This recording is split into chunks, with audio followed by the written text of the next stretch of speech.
Hey everyone, Airbnb reported quarterly earnings results that sent the stock price lower.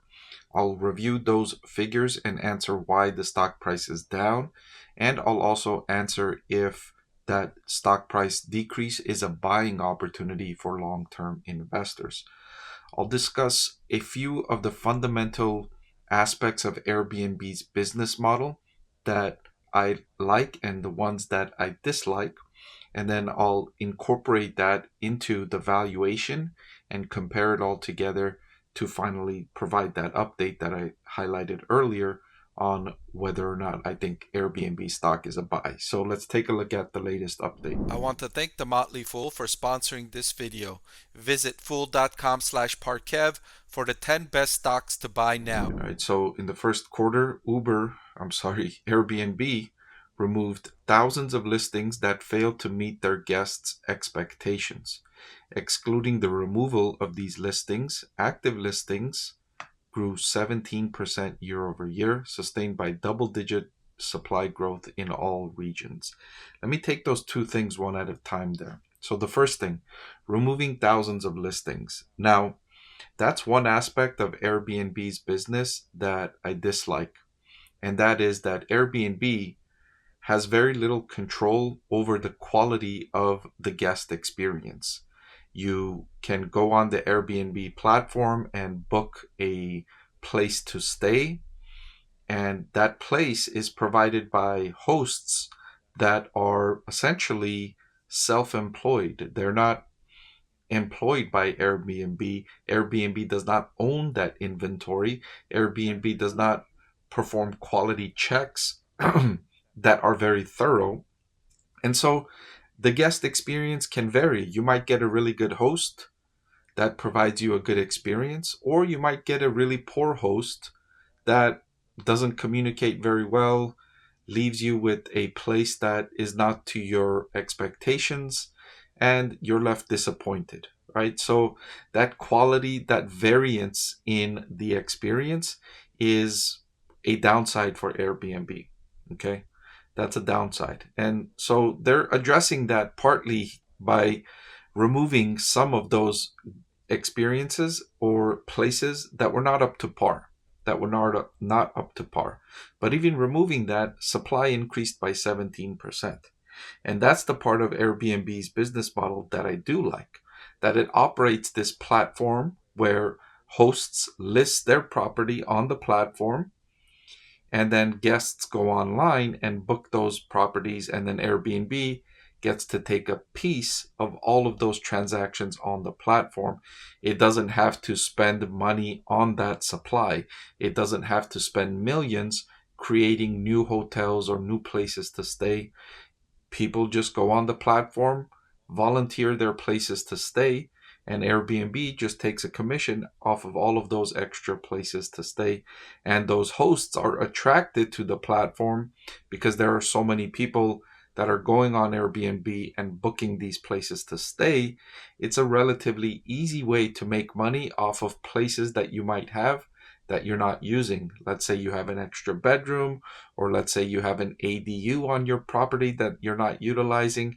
You can convert that into a stream of cash flow, and many people are doing that, as evidenced by supply growth on the platform. Revenue in the first quarter for Airbnb was up by 18% year over year, and net income was up by 126% year over year. And that goes to highlight how lucrative that platform business model is. I've talked over and over again about how much I like this platform business model. That's why to begin the video, I mentioned Uber instead of Airbnb, because in my mind, when I'm looking at these platform companies, I have them all grouped together. Uber, Airbnb, eBay, Fiverr, etc. These are just platforms that bring together two sides of an equation, and they just take a percentage of all the transactions that happen on the platform. That's a profitable business model. That's a less risky business model because you're not investing in the inventory, you're not investing in the supply, you're just creating this marketplace and taking transaction fees off of those transactions. And you can look across the board on all of these platform business models. and they all deliver strong profitability, strong cash flow. And I shouldn't say all, but many of them, the successful ones, deliver very strong profitability and very strong cash flow. Highlighting cash flow, Airbnb's cash flow in Q1 was 1.9 billion compared to 1.6 billion in the first quarter of last year, an increase of 300 million, or roughly 20% increase in free cash flow. And since they don't need to reinvest in the business, Airbnb was able to return $750 million to shareholders through buybacks. And I wouldn't be surprised if they continue doing this going forward because, like I mentioned, they don't need to reinvest all that much back into the business. One of the things I was looking at in the first quarter was ADR, which is the average daily rate. That was $173 in the first quarter of 2024. That was up by 3% compared to the first quarter of 2023.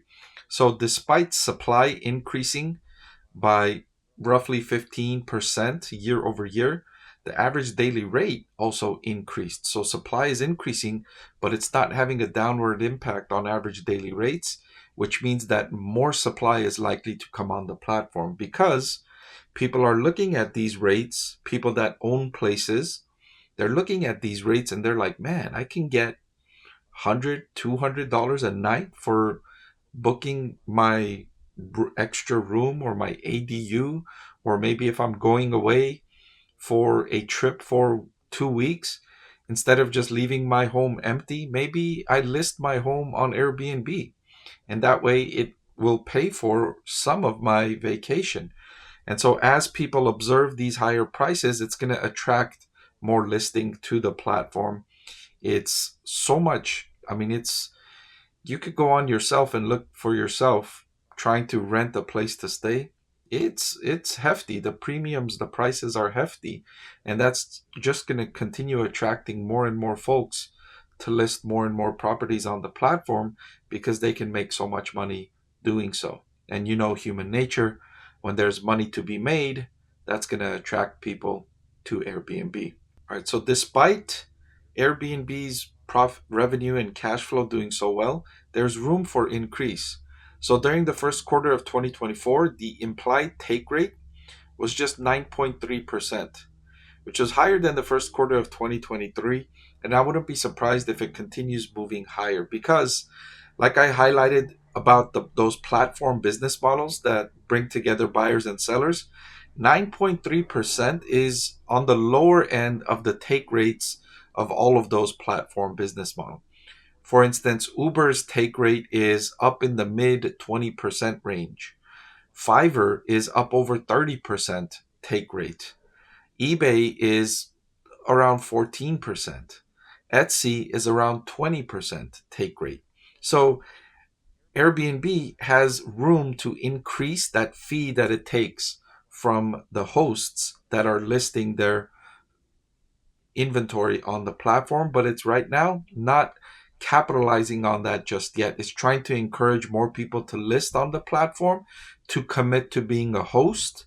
And then once it gets enough people where it feels like, okay, now's the time we can start to monetize a little more from these people who are now committed to hosting on our platform, and they've already got the place ready and they've already listed. And so we can still keep them on the platform even if we incrementally take more and more and more from them, which is what other platform business models have done. All right, so the reason Airbnb's stock price fell following the earnings release is because of the guidance. The company is forecasting just 9% revenue growth for the second quarter, but they also highlighted that they expect the growth rate to accelerate in the third quarter. So the second quarter slowdown was just a one-off thing that they're expecting because of the comparison to the previous year. And then they expect growth to reaccelerate. So it shouldn't be something that concerns investors longer term. Still, it is a risk to be sure. Now, Airbnb's stock price, I highlighted, fell following that update. It crashed from $162 per share down to about $144 per share before bouncing back up a little bit. Airbnb is trading at a forward price to earnings of 28.95, which I think is an attractive valuation for this business model. So to update my recommendation for Airbnb stock, I am rating it as a buy, and I'm updating that on May 9th, 2024. Did you know that over 90% of the people that watch my channel are not subscribed? It'll really help support my channel if you hit that subscribe button. And oh, by the way, one of the benefits of being subscribed is that I take requests from subscribers more often than I do from non-subscribers. So if you prefer that benefit, please subscribe to the channel.